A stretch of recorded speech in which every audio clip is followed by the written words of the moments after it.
going to high schools, all around this country as a part of, stopping military recruiting, but not just like stopping and you shouldn't join, but actually unleashing the students to drive the military recruiters out. Because you have to calm them down and why. They're not going to do it.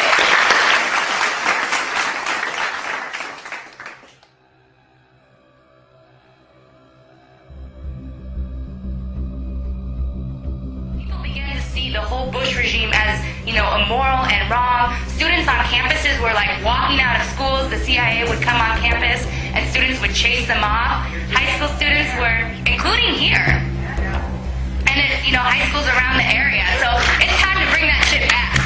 This is kind of the history. I think that, people forget about, what things were like. But the problem was actually this resistance didn't go far enough, and it didn't actually break out of the confines of appealing to the powers that be. And so this is, what we need to do this time. Because, one of the things that's happened is, look, Obama was the last great hope. And now we're 16 months in, and he's not only just, doing the same things Bush was doing, but he's actually doing more. The whole problem with Obama is that he's able to rebrand this whole program in a way that makes people feel good about it. But the protests that happened and the resistance that happened, it was very important, but all of that got sucked out once they put out Obama. And it was a little bit of a trump card in terms of they had to figure out a way how to get people back into the fold again, how to get people back. Don't worry, things are going to be okay. And because Bush wasn't driven from power and because he wasn't held accountable for the things that he's done, his program has become codified. Now people have gotten used to living with a little bit of torture. People have gotten used to bombs being dropped on places in the Middle East, including on Palestine, and this is sort of the ethos and the morality that's been shaped, and we have to go out there and change this. It's not going to come from Congress. We can't actually look there. We're talking about a movement that's so big and so powerful and so sustained that it actually can't be ignored by the powers that be. This is the reality that soldiers are faced with, that the people of Iraq and Afghanistan are faced with, that the children are faced with, that the people living inside those houses are faced with every single day at the hands of my brothers and sisters. We saw the murder of those civilians. What you can't see is the hundreds of civilians all around that area, inside their homes, cowering under their tables, under their beds. What you can't see is the children that after these troops leave can't sleep at night. What you can't see is the raw sewage flowing into the streets from where the tanks have run over sewage lines. This is real.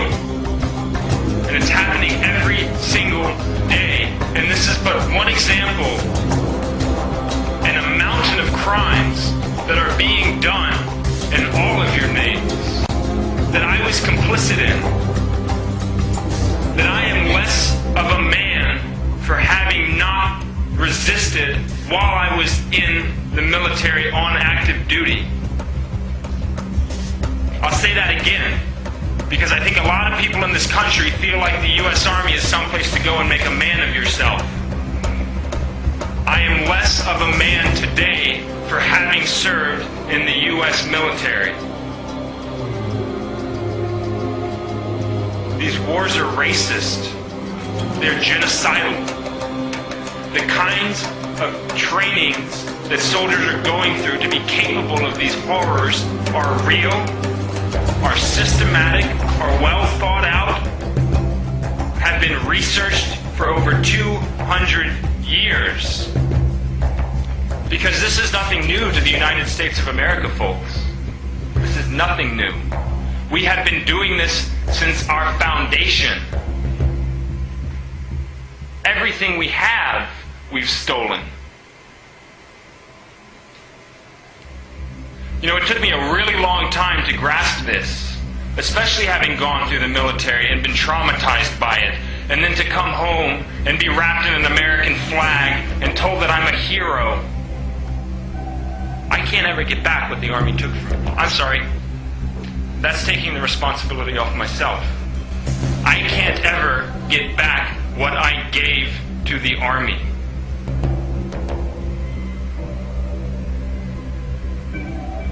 It is dehumanizing, physically, emotionally, mentally, sexually.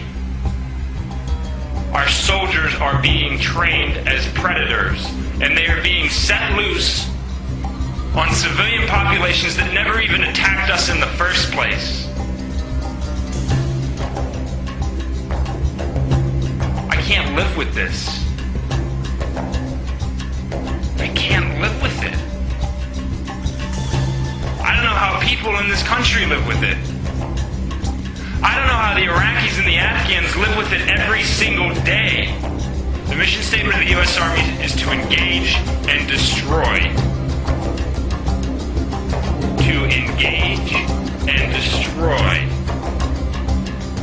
There is no nation building. There is no humanitarian operations. The mission statement of the U.S. Army is to engage and destroy, and that's what we are doing. And when you turn that force loose on a civilian population, as we have done in Iraq and Afghanistan, it is called genocide. And it is a war crime. And the people of Iraq and Afghanistan have had their countries gutted by our force. Absolutely gutted. This is real, people. And it's not going to stop. It is not going to stop until we do something about it. Until we liberate ourselves from our subservience to genocide. We have had our wills subverted over and over again, but we can forge the kind of movement capable of ending these crimes now and forever. We gotta do something. I feel we have not built the kind of movement that the government finds to be threatening. You go to peace rallies, you go to peace marches, and you see people marching around with American flags. That makes me sick. The American flag, to me, is a very particular brand of slavery. I was property of the U.S. government, and that flag was my master. And that's one of the reasons why about a month and a half ago, in front of 5,000 people in Washington, D.C., in front of the White House, I burnt that symbol of slavery.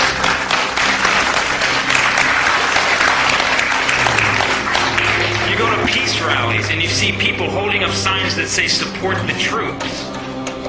Can you really support the troops and not support the war? No, you cannot. And I say this to you as a former troop.